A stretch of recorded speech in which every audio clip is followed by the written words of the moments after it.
नमस्कार। आज मंत्रिपरिषद में बड़े महत्वपूर्ण विषयों पर निर्णय लिए गए हैं और सबसे पहला जो महत्वपूर्ण निर्णय है, जो सबसे महत्वपूर्ण निर्णय ये है कि राज्य सरकार चिकित्सकों की उपस्थिति जो अस्पतालों में है उस संबंध में बड़े गंभीर है और चाहती है कि अस्पताल में डॉक्टर रहें। आज करीब 81 डॉक्टर को बर्खास्त किया गया है। ये सबसे महत्वपूर्ण निर्णय है और जो 5 वर्षों से ऊपर अपने ड्यूटी से लापता थे उसमें 64 डॉक्टर थे जो 5 वर्षों से ऊपर अपने ड्यूटी से लापता थे और अन्य डॉक्टरों पर कार्रवाई हुई और कुल 81 डॉक्टरों को बर्खास्त किया गया है। तो ये सबसे महत्वपूर्ण निर्णय लिया गया है कि डॉक्टर उपस्थित रहें अस्पताल में, इलाज करें और ये समय पे अपनी चिकित्सा सुविधाएं उपलब्ध कराएं। तो राज्य सरकार इस संबंध में बहुत गंभीर है और इसी के परिप्रेक्ष्य में ये कार्रवाई की गई है। 81 डॉक्टर हैं और आगे भी इस प्रकार के जितने भी मामले होंगे राज्य सरकार आगे भी कार्रवाई करती रहेगी। 81 डॉक्टर का आज बर्खास्त हुए हैं डॉक्टर। तो ये सबसे महत्वपूर्ण निर्णय है। जहां तक सूची की बात है, मैं आपको सूची उपलब्ध करा दूंगा ताकि आप लोग इसको प्रकाशित कर सकें कि किन किन को बर्खास्त किया गया। औद्योगिक क्षेत्र में विभिन्न औद्योगिक इकाइयों की भी स्वीकृति आज दी गई है, जिसमें ग्रेन बेस्ड एथेनॉल है, ये करीब 96 करोड़ 92 लाख का है। Messrs Patel agri industries private limited unit 2, ये अरवान परवलपुर बेन नालंदा में एक कंपनी है जो एथेनॉल उत्पादन करेगी। ये एक अप्रूवल आज उद्योग क्षेत्र में दिया है। दूसरा है वहीं पे Messrs Patel agri industries private limited, ये 10.40 मेगावाट कैप्टिव पावर प्लांट, उसी यूनिट का कैप्टिव पावर प्लांट है और 80.16 करोड़ की लागत है। तो यह भी स्वीकृति दी गई है। बिहारी सोलर प्लांट यूनिट 2, ये बांका की कंपनी है, बांका में कंपनी है और 86 करोड़ 80 लाख ये सोलर कैप्टिव जनरेशन प्लांट है, इसकी भी स्वीकृति दी गई है। बिहारी सोलर प्रोजेक्ट है, सोलर कैप्टिव पावर प्लांट है, ये भी बांका में है, 91 करोड़ 30 लाख की, इसकी भी स्वीकृति दी गई है। Messrs Micromax biofuels private limited Muzaffarpur, ethanol, ये मोतीपुर में आपको जानकारी होगा कि एथेनॉल हब बनाया जा रहा है। तो वहां पे 149 करोड़ 149.58 करोड़ का निवेश है एथेनॉल का, ये भी स्वीकृति दी गई है। मेसर्स आयोग एग्रो प्राइवेट लिमिटेड वैशाली, ये भोजपट्टी हाजीपुर में है, 52 करोड़ 56 लाख का है। ये भी रोलर फ्लावर मिल, चक्की प्लांट है, इसकी स्वीकृति आज दी गई है। Messrs new way homes private limited ethanol का है, ये 156 करोड़ 63 लाख का है। यह बियाड़ा औद्योगिक क्षेत्र बेगूसराय, इसकी भी आज स्वीकृति दी गई है। Messrs Regal resources limited Bhatgaon Galgalia Kishanganj, 54 crore 49 lakh की, ये किशनगंज में यह स्वीकृति दी गई। तो ये बहुत सारे आज औद्योगिक इकाई का स्वीकृति दिया गया है ताकि राज्य में औद्योगिक निवेश हो और औद्योगिक विकास हो। आपका जानकारी होगा कि राज्य सरकार कटिबद्ध है कि विभिन्न राज्य के नदियों में ये जो गंदा पानी, प्रदूषित पानी नहीं प्रवाह किया जाए और इसका ट्रीटमेंट करके इसको प्रवाह किया जाए और साथ ही साथ यह भी प्रयत्न किया जाए कि जो ट्रीटेड पानी है उसको सिंचाई में और अन्य काम कार्य में लगाया जाए।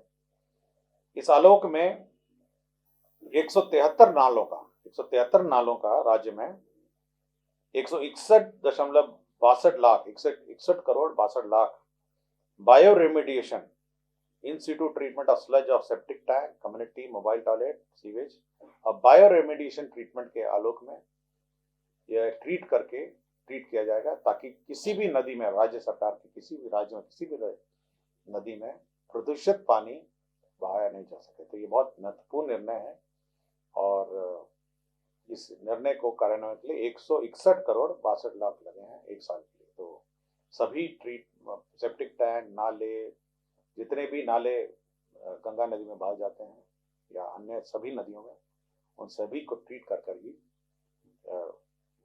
यूज किया जाएगा। तो यह एक महत्वपूर्ण निर्णय लिया गया।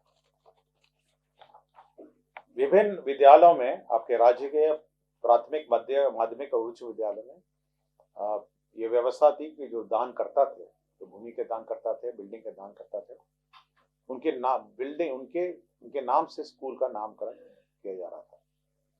इस व्यवस्था में थोड़ा सा परिवर्तन किया गया है कि जो मापदंड के अनुरूप जो भूमि या भवन दान करेंगे, उनको उनके नाम से या उनके पूर्वज के नाम से वे अब कर सकेंगे। पहले ये पूर्वज का नाम नहीं था, अभी प्रावधान है कि उनके पूर्वज के नाम से भी वो अब दान कर सकेंगे।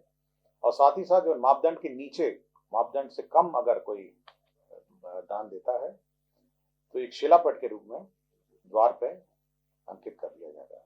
तो जो मापदंड के अनुरूप हैं तो उनके तो नाम ही से होगा, और जो मापदंड से कम होंगे या तो जमीन और भवन, तो शिलापट के रूप में उसको वहां पे शिलापट के रूप में रखा जाएगा। तो ये एक महत्वपूर्ण निर्णय है भूमि दान करता। हमारी जितने यूनिवर्सिटीज के लिए कैरियर एडवांसमेंट स्कीम यूजीसी ने 2018 में लागू की।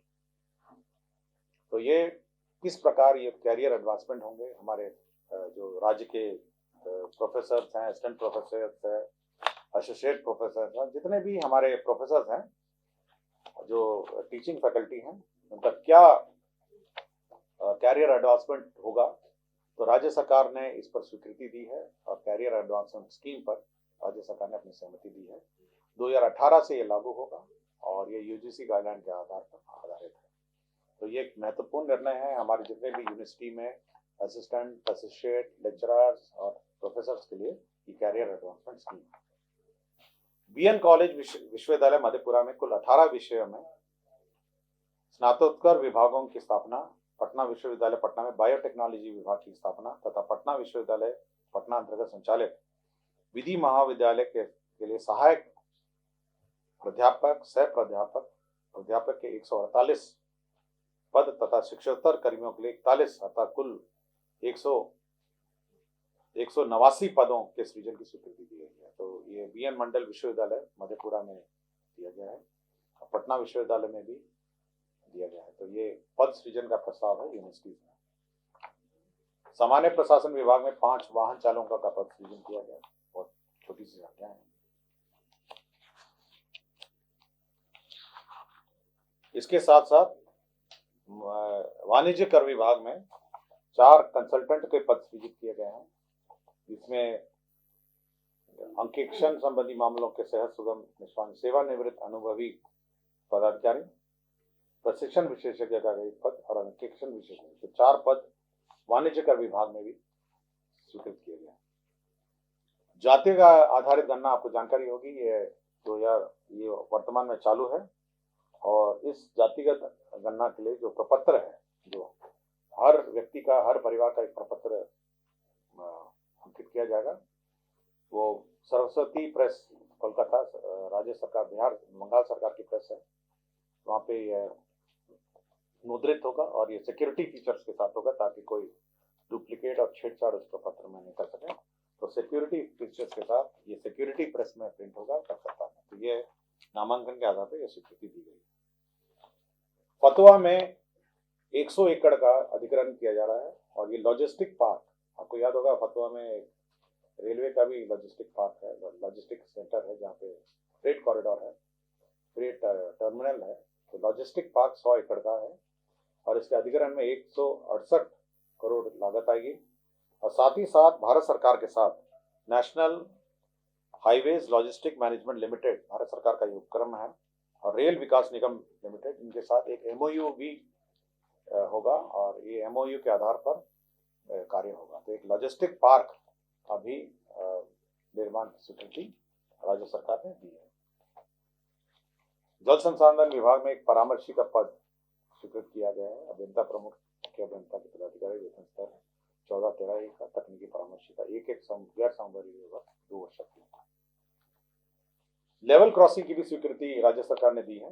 इसमें 3 जिलों के 3 लेवल क्रॉसिंग की स्वीकृति दी है।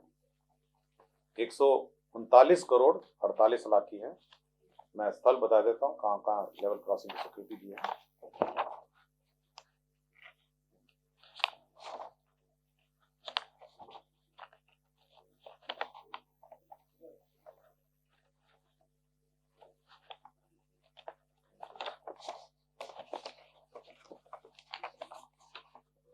पहला है दरभंगा मोहम्मदपुर रेलवे स्टेशनों के बीच एक भिंडी दिल्ली मोड़ पथ पर, यहाँ पे एक आरओबी की स्वीकृति दी गई है। उसके बाद Motihari coat Bapu Dham railway station के बीच स्थित वहां पे एक रेलवे लेवल क्रॉसिंग दिया है। मझौलिया बेतिया रेलवे स्टेशनों के बीच बेतिया सरसवा पथ पर स्थित यहाँ पे लेवल क्रॉसिंग दिया, तो 3 लेवल क्रॉसिंग दी गई है। बाकी सब भूमि स्थानांतरण के मामले हैं। मैं बस आपको संक्षेप में बता देता हूँ।